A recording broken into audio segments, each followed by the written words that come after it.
Hello dear students. अपना जो chapter चल रहा था फिजिकल वर्ल्ड एंड मेजरमेंट, उसके अंदर अपन ने स्कोप एंड एक्सपेंशन मतलब भौतिकी का विस्तार और क्षेत्र, इसके बारे में अपन ने बात कर ली थी। आगे मैं आपको बताने वाला हूँ कि जो फिजिक्स है उसका कंट्रीब्यूशन क्या है टेक्नोलॉजी एंड सोसाइटी के अंदर। तो वैसे तो ये बातें आपको थ्योरेटिकल है, थोड़ी बोरिंग लग सकती है, लेकिन अगर आप उनको फील करो तो बहुत ही ज़्यादा इम्पोर्टेंट है। देखो, जब से अपन दो चीजें मैं आपके सामने रखता हूँ। आप कंपैरिजन करो आपके जो दादा परदादा थे उस समय के जीवन की और आप अपने अभी जो आप जीवन व्यतीत कर रहे हो इस जीवन की। पुराने समय में, जैसे एक एग्जांपल मैं आपको देता हूँ, पुराने समय में अगर कुएं से पानी निकालना है तो पुराने समय में कुएं से पानी निकालने के लिए किसका उपयोग करते थे? चरस वगैरह। उसके अंदर कुएं के ऊपर एक गिरनी लगी हुई होगी, उसके ऊपर रस्सी डाल के खींचा जाता था। लेकिन अभी अगर पानी निकालना है कुएं से तो ज़्यादा कुछ दिमाग लगाने की आपको जरूरत नहीं पड़ेगी। टेक्नोलॉजी ने बहुत ही ज़्यादा ग्रोथ कर ली है। अपन क्या करेंगे, वाटर पंप वगैरह उसके अंदर यूज होने लगे हैं। तो मतलब मूल रूप से क्या हो गया, एक मानव के द्वारा, इंसान के द्वारा जितना श्रम किया जाता था, मतलब जितनी मेहनत की जाती थी ना, वो फिजिक्स ने बिल्कुल ही क्या कर दी है, कम कर दी है। एक टेक्नोलॉजी की अगर हम बात करें तो टेक्नोलॉजी के क्षेत्र में फिजिक्स ने क्रांति ला कर रख दी है। जैसे बात करते हैं मैं एग्जांपल आपके सामने रख रहा हूँ, कंट्रीब्यूशन की बात कर रहे हैं। Contribution of physics, contribution of physics या योगदान की बात कर रहे हैं इन टेक्नोलॉजी एंड सोसाइटी।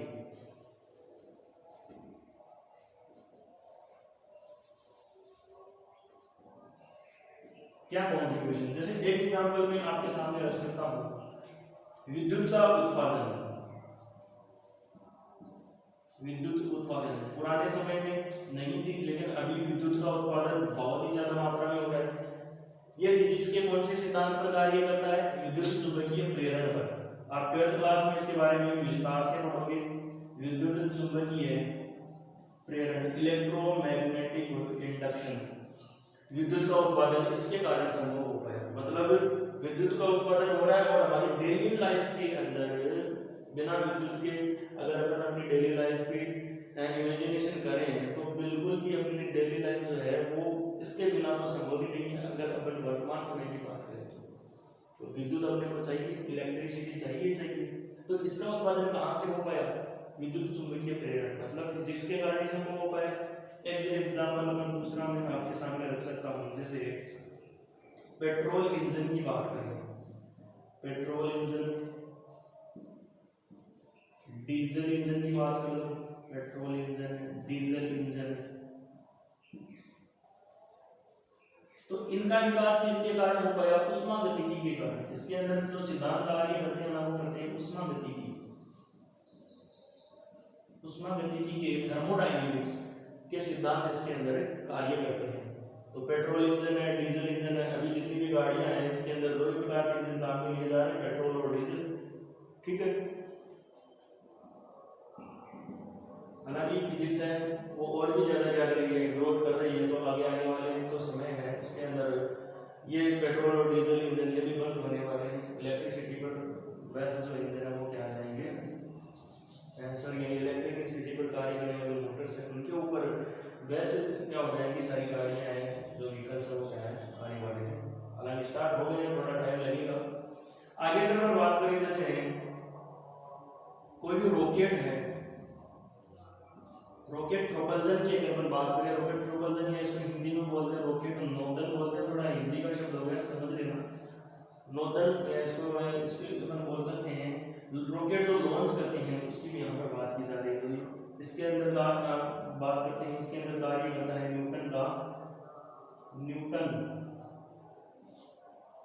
की गति का, न्यूटन की गति का सेकंड और थर्ड लॉ इसके अंदर क्या है, कार्य करता है, सेकंड एंड थर्ड लॉ। तो बहुत ही विस्तार से आप 11वीं या 11th क्लास के अंदर इसके बारे में पढ़ने वाले हो। Petrol diesel engine, thermodynamics 11th class में इसके बारे में पढ़ने वाले हो।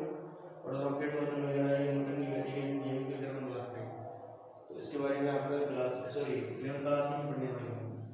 एक एग्जांपल में आपके सामने और रखता हूँ, देखें रेडियो हो गया, जैसे रेडियो है,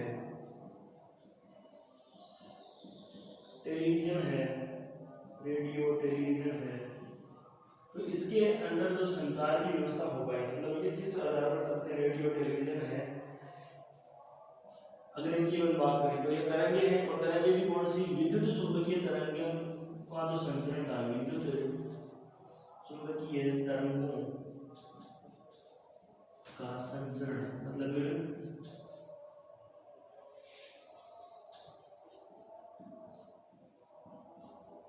विद्युत चुंबकीय तरंगों के संचरण के ऊपर ये आधारित है। जैसे रेडियो चलता है, टेलीविजन चलता है, तो विद्युत चुंबकीय तरंगों के संचरण के ऊपर ये बेस्ड है।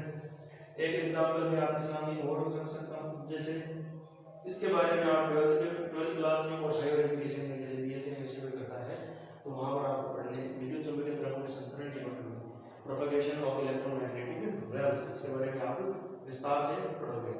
ठीक है, एक एग्जांपल और अपन ले सकते हैं, जैसे ये जो वायुयान होते हैं या जो एयरप्लेन्स हैं, वायुयान है, वायुयानों का उड़ना,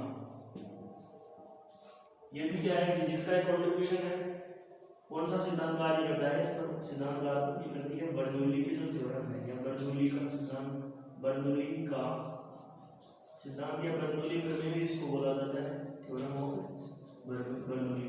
बर्नौली के सिद्धांत पर ये जो वायुयान वगैरह होते हैं ये इस सिद्धांत पर कार्य करते हैं। तो ये क्या है, फिजिक्स का कंट्रीब्यूशन ये इसके अंदर, टेक्नोलॉजी और सोसाइटी के अंदर।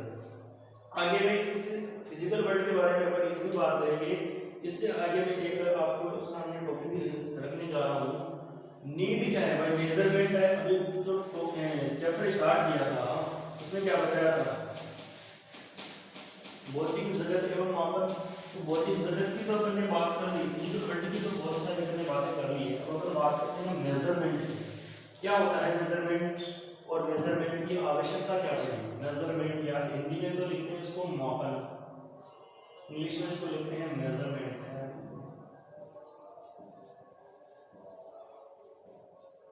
मापन होता क्या है, मापन की अपने को आवश्यकता क्या है। देखो अगर आप डेली लाइफ के अंदर देखते हो, अगर आप डेली लाइफ के अंदर थोड़ा बहुत अगर आप फील करो, जैसे आपके विद्यालय या स्कूल जाने का समय है 9:30, तो एक प्रकार से ये क्या है, समय का मापन है। ठीक है, अगर आपको मार्केट में बोल दिया जाए, मार्केट में आपने बोल दिया जाए आपको मार्केट जाकर 2 किलो चीनी लेकर आनी है, तो 2 किलो चीनी लेकर आनी है, मतलब ये भी क्या है, द्रव्यमान का एक क्या है, मापन है। तो मापन है इस प्रकार का। ठीक है, और मापन की अपने को आवश्यकता क्या पड़ी डेली लाइफ के अंदर, अगर अपने को देखा जाए तो समय है उसको भी मापने की आवश्यकता पड़ रही है। ठीक है, द्रव्यमान है उसका भी मापन कर रहे हैं, टाइम है, और उसी प्रकार अगर अपन आगे बात करेंगे इसके अंदर वेग वगैरह, त्वरण वगैरह, तो हर चीज़ के मेजरमेंट की अपने को आवश्यकता है। मापन की आवश्यकता होने के साथ मापन की परिशुद्धता की भी अपने को आवश्यकता है। ये मापन शुद्ध होना चाहिए, मापन की परिशुद्धता, इसकी भी बहुत ज़्यादा इंपॉर्टेंस है।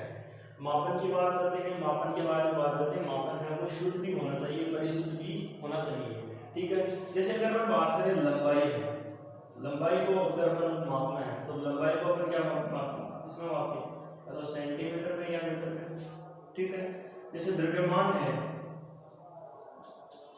तो आप इसमें किलोग्राम में या किसमें ग्राम में, ठीक है, मापते हैं।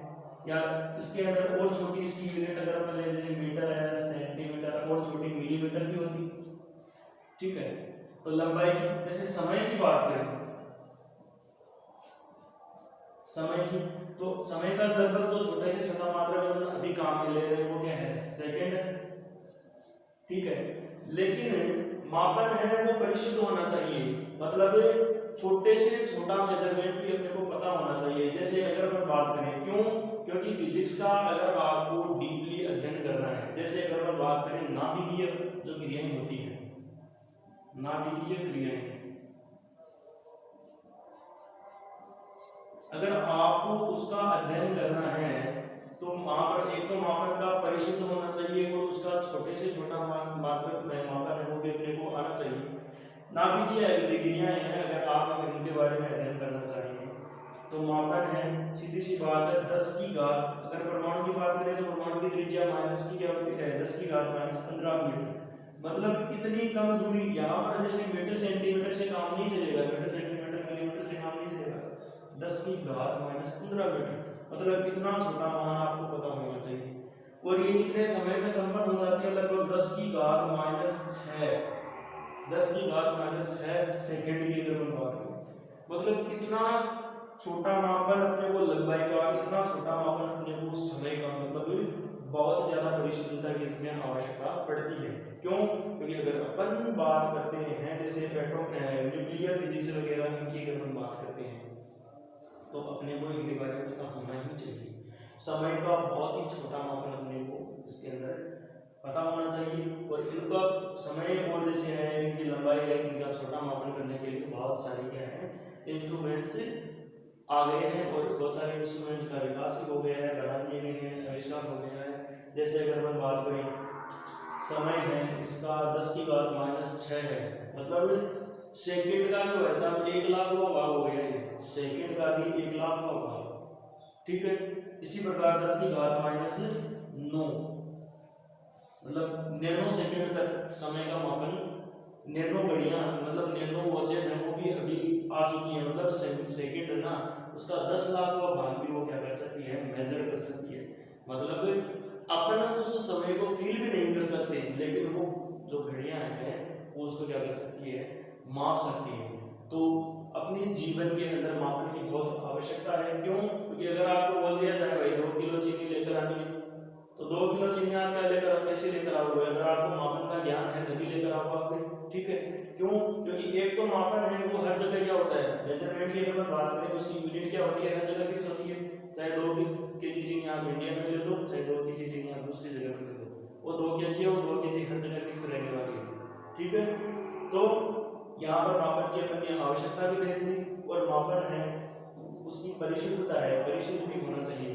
अगर परिशुद्ध नहीं है तो फिजिक्स के अंदर जितनी भी जो घटनाएं हैं, नेचर के अंदर जितनी भी घटनाएं घटित होती हैं उनके बारे में सही प्रकार से अपन क्या नहीं ले सकते, ज्ञान नहीं ले सकते, या उनको उनके नियमों के बारे में सही प्रकार से अध्ययन नहीं कर सकते। तो अपन ने आज बात कर ली कॉन्ट्रीब्यूशन क्या है फिजिक्स का टेक्नोलॉजी और सोसाइटी में, और मेजरमेंट है उसकी आवश्यकता क्या है। इस वीडियो के नेक्स्ट सीरीज में मैं आपके सामने लेकर आऊँगा फिजिकल क्वांटिटीज। यहाँ तक थोड़ा पार्ट जो था वो बोरिंग था, लेकिन आगे आने वाला जो पार्ट है इसका फिजिकल क्वांटिटी क्या होती है, फिजिकल क्वांटिटी डायमेंशन की अपन बात करेंगे, तो वो बहुत ही शानदार आपके लिए वीडियो लेक्चर्स होने वाले हैं। ये 2 वीडियो प्रोवाइड करने का कारण यही था कि इनके बारे में लगभग अगर हम बातें करें तो कहीं पर सर्च कर देना, कोई भी इनके बारे में बातें नहीं करता है, लेकिन आपको इस चीज़ के बारे में ज्ञान होना चाहिए। तो ज़्यादा से ज़्यादा वीडियो को शेयर करें, सब चैनल को सब्सक्राइब करें एंड लाइक करें।